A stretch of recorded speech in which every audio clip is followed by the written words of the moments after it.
Bienvenida a Carlos Pellegrini, Claudia Balaguer, una conocida con tanta experiencia en la política y en los cargos públicos, junto a Majo Sochi, en un proyecto nuevo que une muchas fuerzas políticas también. ¿Cómo estás? ¿Qué tal? Bueno, muchas gracias por acercarse. La verdad que una alegría estar aquí en el departamento de San Martín, acompañando a Majo en esta importante propuesta que estamos haciendo con un nuevo frente político, que creo que eso es lo más importante, ¿no? Que hemos construido 10 fuerzas políticas, un nuevo frente, un frente que es la tercera opción en Santa Fe, ¿no? Porque siempre tuvimos 3 opciones, luego cuando se desarma el Frente Progresista parece que nos quedamos ahí en el medio de las 2 opciones nacionales, y en realidad lo que creemos es que Santa Fe se caracterizó siempre por tener una fuerza política progresista, con ideales de centroizquierda, con ideales de construcción de las cosas, los derechos básicos. Salud, educación, bueno, se suma por supuesto ahora en este contexto el tema de seguridad democrática, que es importantísimo en estos momentos, y por supuesto el tema económico, ¿no? Una mejor distribución de la riqueza, una mayor igualdad para que todos tengan oportunidades. Nosotros de educación venimos estudiando esto desde hace muchísimos años, y bueno, hemos confluido con Carlos del Frade, con tantas fuerzas políticas que pensamos lo mismo, tenemos los ideales básicos que coincidimos, y por supuesto en una ética de la política, que creo que es algo que hay que destacar también en estos momentos, ¿no? Siempre trabajando con mucha honestidad desde abajo, con organizaciones sociales, y no en esas peleas vacías que vemos lamentablemente ahora en la campaña política, sin ningún contenido, y solo tratando de llamar la atención con cosas que sabemos que van a resultar en lo mismo. Lamentablemente, más pobreza para el pueblo, más desigualdad y menos oportunidades. Bueno, nuestro frente es todo lo contrario, y sabemos que va a ser una opción de esperanza nuevamente para Santa Fe. En eso estamos. ¿Cómo fue la elección de las personas que los van a representar aquí en el departamento? Majo en este caso, que lo acompaña el pelegrinense Víctor Silva, a quien también le saludamos. Bueno, es un gusto compartir esta nota. ¿Cómo fue la elección de ellos para representar, y ser precandidatos a senadores? Bueno, 2 fuerzas políticas importantísimas, como la que representa Majo, como la que representa Víctor, que están haciendo un aporte fundamental en este frente político, y fundamentalmente la trayectoria de ellos dos, ¿no? Desde la militancia, desde el trabajo social, desde pensar en el departamento y en la localidad, en el caso de Víctor, que viene trabajando también temas muy importantes como la vivienda. Bueno, él lo va a contar también muy bien, y me parece que ahí está la gran apuesta. Tenemos un Senado horrible en la provincia de Santa Fe, y creo que hay que decirlo con todas las letras. Senadores y senadora, en este caso, que no defienden para nada a los departamentos, con una política prebendaria, de entrega de subsidios, y nada más, nada de construcción de una política verdadera para mejorar, hacer crecer y desarrollar los departamentos de la provincia. Y de hecho, en muchos casos antiderechos, ¿no? Porque ni la ley de ESI, que venimos batallando hace años, puede atravesar el Senado provincial, ni la ley de educación, porque particularmente tiene 3 artículos de ESI, no logra aprobarse en el Senado provincial, y ahí necesitamos un cambio profundo. No vamos a avanzar en Santa Fe si seguimos con este Senado conservador. Claro. Majo, ¿cómo te sentís en este camino? La campaña falta muy pocos días para las PASO, si bien no tienen internas, pero bueno, obviamente que se preparan con todo. Sí, por supuesto, como siempre, nosotros caminando el departamento, pero siguiendo un poco lo que decía Claudia, y para aportar, nosotros nos sentimos muy cómodas de Libres del Sur, particularmente en el departamento de San Martín, que venimos trabajando hace tantos años en este nuevo espacio que se ha conformado el Frente Amplio por la Soberanía. Para nosotros es un orgullo acompañar a Carlos, a Claudia y a todos los compañeros y las compañeras que integran la lista de diputados, y también encontrarnos con Víctor y con su trayectoria militante de tantísimos años. La verdad que es un placer y no pesa tanto como a veces, ¿no? Porque los frentes tienen sus cuestiones, y más viendo en la coyuntura actual esta falta de contenido en los discursos, de propuestas de los grandes frentes mayoritarios de la que antes llamábamos la grieta, ¿no? Santa Fe siempre fue distinto a eso, digamos, siempre tuvimos una opción progresista, popular, y creemos que nosotros venimos a representar eso, también en el departamento de San Martín, porque también hemos tenido opciones de este sentido que ahora en este momento venimos a ocupar ese espacio y queremos que nos acompañen. Realmente cuando Claudia decía recién un Senado horrible, realmente es así. El otro día charlábamos con las compañeras, me voy un poquito, pero es muy interesante, sobre todo ustedes que son más jóvenes. Hay una película que se llama Asesinato en el Senado de la Nación, que habla del Senado en ese momento donde estaba Lisandro Latorre, donde asesinan a Bordaberry, ¿no? Que era el senador por la provincia de Santa Fe. En ese momento se hablaba de hombres probos. Obviamente las mujeres ni parecíamos con la posibilidad ni de votar ni de ser elegidas, pero sí tenían el concepto de la defensa de los recursos, la defensa de la soberanía. De eso se trata la peli y de eso se trata ahora. Se trata de defender lo nuestro, de recuperar lo nuestro, sobre todo en el departamento de San Martín, centro-este santafesino, con los miles de millones de dólares que se llevan en conceptos de retenciones y de impuestos de la producción láctea. No tenemos caminos, las rutas están todas rotas, no tenemos agua potable en casi el 70% del departamento, no tenemos acceso a la vivienda. En las situaciones de violencia de género, las mujeres no tienen a dónde acudir porque los equipos son escasos y encima están precarizados.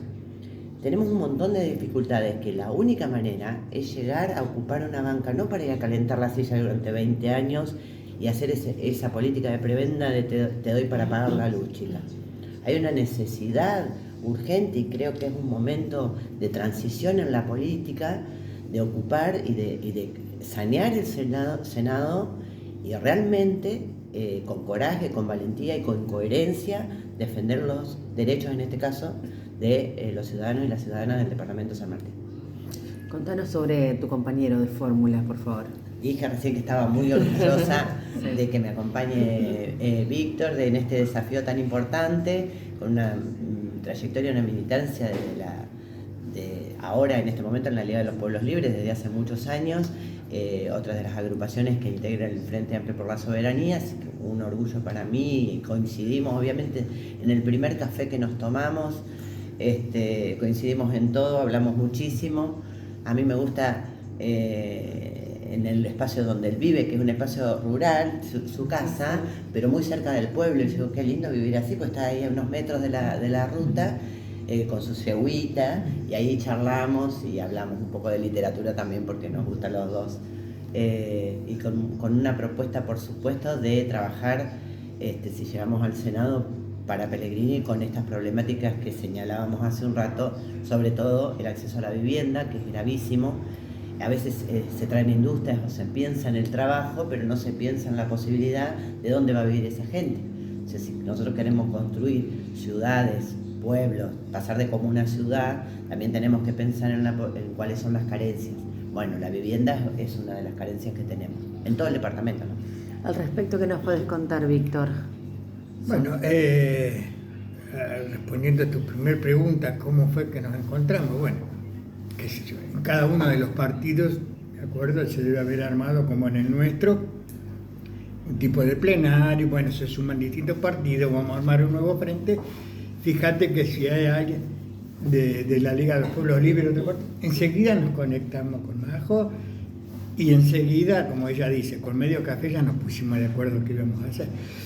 Con respecto a esto, es decir, bueno, vos sabés, Gigi, que yo ando con el tema de la vivienda hace 1000 años, armamos una cooperativa, no la pudimos llegar, todavía está eso pendiente, pero no armamos sin prometerle nada a nadie que le íbamos a hacer la vivienda, porque vos sabés que eso es una cosa muy delicada, pero por lo menos presentar una herramienta para ver si se puede usar en algún momento para hacer algo, porque nosotros vemos que nadie hace nada por el tema de la vivienda. Bueno, nosotros lo que queríamos era tener una herramienta por si sirve para alguna cosa.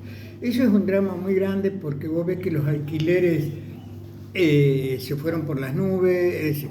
Majo hablaba bueno, que yo estoy viviendo en el campo.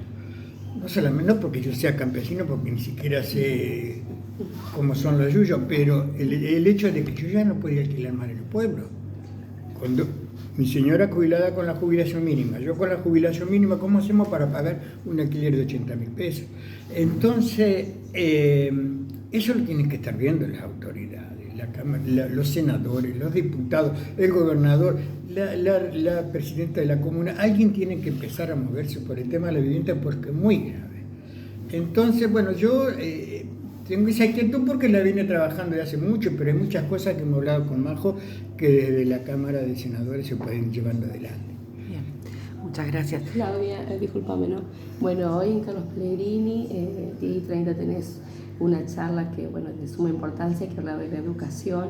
¿Cuáles van a ser los puntos específicos que vas a tomar, que vas a explicar y que vas a charlar con la audiencia, digamos, con la gente? Sí, la verdad que una convocatoria muy linda en San Jorge, donde vamos a trabajar el tema educativo en todos sus aspectos, ¿no? Porque hay para analizar aspectos de gestión educativa, de políticas públicas educativas, que la verdad que estos últimos 3 años y medio han sido malos según mi evaluación, porque no se ha trabajado con los docentes, hay mucha resistencia hasta de las familias, de lo que estamos viendo ahora en educación. Entonces, bueno, hay que pensar en políticas públicas, eso basado en la política, porque la charla se basa en eso, educación, política y poder, digo yo, ¿no? Porque realmente cuando uno hace una política pública la piensa con una idea política, no digo de un partido político, sino con una idea política de qué significa la educación, que para nosotros es un derecho básico, esencial y es parte de los derechos humanos universales. Por eso también la defensa de la educación pública y de lo que se ha trabajado en nuestros gobiernos en ampliar la oferta educativa, en generar nuevas propuestas, nuevas escuelas y demás. Y por otro lado, la influencia del poder en la educación, que estuvo históricamente, desde los jesuitas hasta esta parte, siempre hubo. El patriarcado ha tenido una enorme influencia sobre la educación también. Hay muchos ejemplos para dar que los vamos a trabajar precisamente en la charla. En pandemia, las grandes plataformas educativas globales que prácticamente han dominado la educación del mundo, porque realmente si uno no contaba con esas plataformas, nunca desarrollamos una plataforma pública en Argentina, que es lo que hoy estamos pidiendo muchos educadores, bueno, y que es parte de la soberanía también, ¿no? Cuando uno cuenta con herramientas públicas del Estado, donde todos podemos acceder, y se construyen con la mirada identitaria de cada lugar, de cada región, obviamente va a ser distinto el resultado. Entonces vamos a trabajar eso, vamos a trabajar qué nos pasó en la provincia, cómo revertirlo, cómo llegar realmente a la inclusión educativa con calidad educativa, que vemos que hoy ese es el gran problema. Se ha logrado de buena, mala manera, cada uno tiene su evaluación, ¿no?, de cómo se logró la inclusión. Pero bueno, hay un proceso de inclusión que está verificable en los números. Ahora hay que lograr inclusión con calidad, que los chicos aprendan, que realmente el aprender, el hacer un análisis crítico de la realidad, el aprender a pensar, es lo que finalmente le va a dar libertad y una oportunidad en la vida. Muchas gracias. Gracias. Muy amables. Gracias a ustedes por